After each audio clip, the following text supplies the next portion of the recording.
حضرت آدم علیہ السلام کو اللہ نے روز زمین پر بھیجا. آدم علیہ السلام کی پیشانی میں میرے مصطفیٰ کا نور رکھا. آدم علیہ السلام کی پیشانی سے نور مصطفیٰ منتقل ہو کر ان کے بیٹے حضرت شیس علیہ السلام کے پاس آیا. حضرت شیس علیہ السلام کے بیٹے تھے یانش، ان کے پاس آیا. یانش سے قینن میں آیا، قینن سے مہلائیل میں آیا، مہلائیل سے یرد میں آیا، یرد سے ادریس علیہ السلام کی پیشانی میں میرے مصطفیٰ کا نور آیا. ادریس علیہ السلام سے لامک میں آیا، لامک سے حضرت نوح علیہ السلام کی پیشانی میں آیا. حضرت نوح علیہ السلام سے ان کے بیٹے تھے سام، ان کے پاس یہ نور مصطفیٰ آیا. سام سے ارفخشد میں آیا، ارفخشد سے شالخ میں آیا، شالخ سے عیبر میں آیا، عیبر سے فالخ میں آیا، فالخ سے راؤ میں آیا، راؤ سے ساروح میں آیا، ساروح سے راہو میں، راہو سے ناحور میں، ناحور سے تارح میں، اور تارح سے سیدنا ابراہیم علیہ السلام میں میرے نبی کا نور آیا ہے.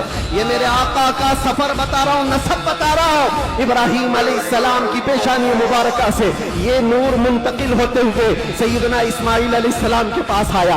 ان کے بیٹے تھے نابت، نابت سے یشجب میں آیا، یشجب سے یارب میں، یارب سے تیرح میں، تیرح سے مقوم میں، مقوم سے عدد میں، عدد سے عدنان میں، عدنان سے معد میں، معد سے نزار میں، نزار سے مدر میں، مدر سے الیاس میں، الیاس سے مدرکہ میں، مدرکہ سے خزیمہ میں، خزیمہ سے کنانہ میں، کنانہ سے نظر میں، نظر سے مالک میں، مالک سے فہر میں، فہر سے غالب میں، غالب سے لؤی میں، لؤی سے کعب میں، کعب سے مرہ میں، مرہ سے کلاب میں، کلاب سے قصی میں آیا، قصی سے عبد مناف میں آیا، عبد مناف سے سیدنا ہاشم میں آیا، سیدنا ہاشم سے سیدنا عبد المطلب میں آیا، سیدنا عبد المطلب سے سیدنا عبداللہ میں آیا، سیدنا عبداللہ سے بی بی آمنہ کے پیٹ میں آیا، اور 12 ربیع الاول 20 اپریل کو اس دنیا میں وجود پذیر ہوا. بی بی آمنہ کہتی ہے میں نے ایک بار دیکھا جبرائیل امین علیہ الصلوۃ والتسلیم صفوں کو درست کیے جا رہے ہیں، فرشتوں کی آوازیں، اور میرے گھر پر حوروں کے گنگنانے کی آوازیں آتی تھی. پہلی ربیع الاول، دوسری ہوئی، تیسری ہوئی، چوتھی ہوئی، یہ سارے نشانیاں بی بی آمنہ دیکھتی رہی.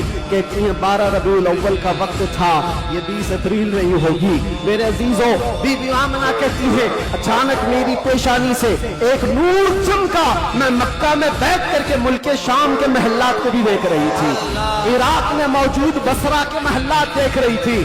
کلومیٹر ناپ کے دیکھ لینا آج مکہ سے ملک شام کا فاصلہ کتنا ہے، مکہ سے عراق کے بصرہ کا فاصلہ کتنا ہے. وہ بی بی آمنہ ہے جس کے پیٹ میں موجود رسول ہیں، اور ان کی آنکھیں مکہ سے شام تک دیکھ رہی ہیں. جس کی برکت سے آمنہ مکہ سے شام تک دیکھتی ہو، اس کائنات کے آقا کے بارے میں ہم یہ عقیدہ رکھتے ہیں تو کیا برا کرتے ہیں.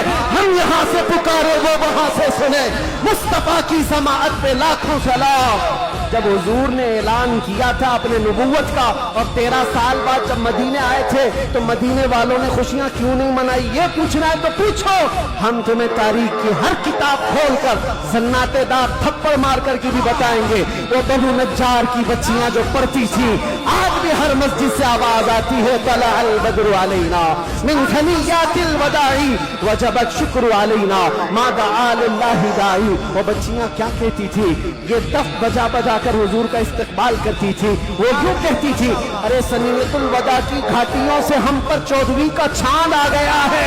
اللہ کے نبی نے فرمایا اس روئے زمین پر ایک دن ایسا آئے گا کہ پورے خطے پر ایک بھی آدمی ایسا نہ ہوگا جو لا الہ الا اللہ نہ بولتا. حضور نے ملک الموت سے پوچھا اللہ اللہ. یہاں پر آ کر کے میرے جذبات ٹوٹ جاتے ہیں، میرے جذبات ہاتھ دے جاتے ہیں. اللہ کے نبی صلی اللہ علیہ وسلم سکرات کے عالم میں، نزع کے عالم میں، تمہیں پتہ ہے سکرات اور نزع کس کو کہتے ہیں؟ آدمی اپنی ماں باپ کو بھول جاتا ہے، اپنے بچوں کو بھول جاتا ہے، اپنا نام بھول جاتا ہے موت سے پہلے. کھانا پینا تو دور کی بات، اس کے جسم پر مکھی بیٹھے تو پہاڑ کی طرح لگتی ہے سکرات کے عالم میں. اس کی تکلیف اس کو پتہ ہے، وہ کسی کی نہیں سوچتا، اس کو ہائے ہائے لگی ہوتی ہے. لیکن میرے مصطفیٰ صلی اللہ علیہ وسلم عالم نزع میں ملک الموت سے یہ پوچھتے ہیں اے اسرائیل بتا یہ جو نزع کا درد ہے کیا میری امت کو بھی دیا جائے گا؟ مچل کر کہے گا فرشتوں سے اب تو پائے ناز سے فرشتوں کیوں اٹھوں، مر کے پہنچا ہوں یہاں اس دل ربا کے واسطے. تم کہتے ہو کیا کہتا تھا دنیا میں، کیا کہتا تھا؟ میں وہ سنی ہوں جمیلے،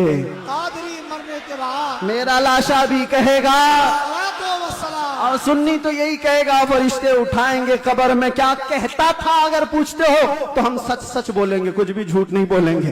ہم تو ان کو کہتے تھے سرور کہوں کہ مالک و مولا کہوں تجھے, باغ خلیل کا گل زیبا کہوں تجھے, اللہ رے تیرے جس میں منور کی تابشیں, اے جانے جاں میں جانے تجلا کہوں تجھے, تیرے تو وصف عیب تناہی سے ہیں بری, حیراں ہوں میرے شاہ میں.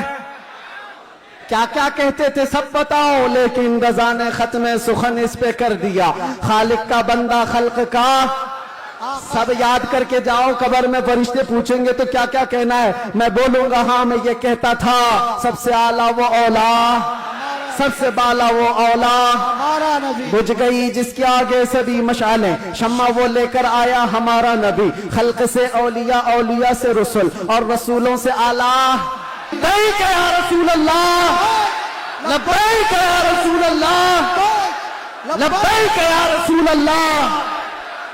منبر نور پر جلوہ بار, گلے گلزار ہاشمیت, چراغ خاندان اشرفیہ, معین المشائخ والملہ حضرت العلام سید معین الدین اشرفی الجیلانی, صدر آل انڈیا سنی جمعیت العلماء, اور اسیر مفتی اعظم ہند, مفکر سنیت الحاج سعید نوری صاحب قبلہ بانی رضا اکیڈمی, موقر معزز محترم نائبان رسول, مہمانان رسول, حاضرین اہل سنت و جماعت, السلام علیکم ورحمۃ اللہ وبرکاتہ.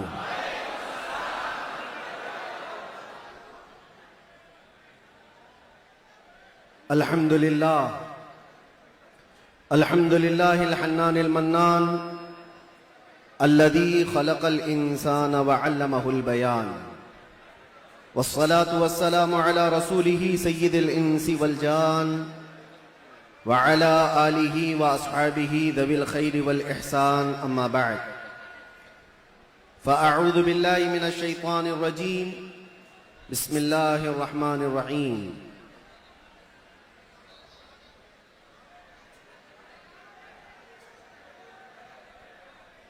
قد جاءكم رسول من أنفسكم عزيز عليه ما عنتم حريص عليكم بالمؤمنين رؤوف رحيم, صدق اللہ مولانا العظیم. بارگاہ رسالت معاف صلی اللہ علیہ وسلم میں درود پاک کا ہدیہ پیش کریں. اللہم صلی علی سیدنا و مولانا محمد معدن الجود والکرم وآلہ واصحابہ الکرام وابنہ الکریم وبارک وسلم صلاۃ دائمۃ سرمدا ابدا.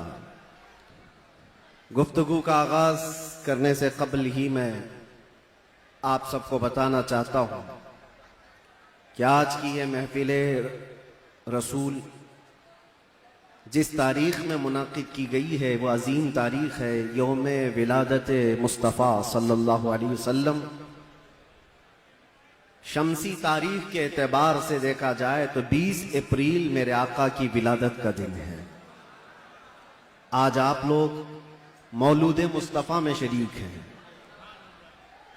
اور تمام عاشقان مصطفیٰ اس بات پر اتفاق رکھتے ہیں کہ مولود مصطفیٰ میں جب بندہ شریک ہو تو وہ صرف اور صرف اپنے آنکھوں سے اور اپنے جسم سے نہیں, اپنے دماغ اور دل کے ساتھ حاضر ہو. محفل کی بے ادبی ذرا برابر بھی نہ ہو, کیونکہ جس محفل میں آپ آئے ہیں وہ مولود مصطفیٰ کی محفل ہے.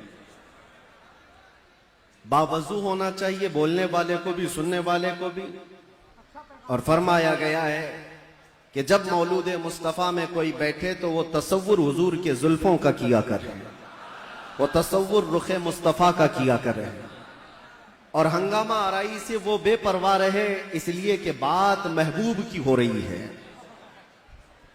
میں گزارش کروں گا جتنے آئے ہیں سب لوگ جہاں ہیں بیٹھ جائیں. دیکھنا واجب نہیں ہے, سننا ضروری ہے. سن کر کے اس پر عمل کر لیا تو دیکھنے سے زیادہ فائدہ ہوگا. اور یہ شور شرابہ ختم ہو جائے گا تو انشاءاللہ العزیز ہماری گفتگو کا آغاز بھی ہوگا. کیا بیان کریں اس ذات پاک کے لیے، کیا بیان کریں اس ذات پاک کے لیے. ہم تو یہ کہتے ہیں نماز اچھی، زکوٰۃ اچھی، کلمہ بھی اچھا، حج بھی اچھا. نماز اچھی، زکوٰۃ اچھی، کلمہ بھی اچھا، حج بھی اچھا، مگر ان سب کے باوجود میں مسلمان ہو نہیں سکتا نہ جب تک کٹ مروں میں رسول اللہ کی حرمت پر. خدا شاہد ہے میرا کامل ایمان ہو نہیں سکتا. نگاہ عشق و مستی میں وہی اول وہی آخر، وہی قرآن وہی فرقان وہی یاسین وہی طٰہٰ. اور ارباب نظر کو کوئی ایسا نہ ملے گا، بندے تو ملیں گے پر مولا نہ ملے گا. تاریخ اگر ڈھونڈے گی ثانی محمد کو، ثانی تو بڑی چیز ہے سایہ نہ ملے گا. کتاب فطرت کے ورق پر اگر، کتاب فطرت کے ورق پر اگر نام احمد رقم نہ ہوتا، یہ نقش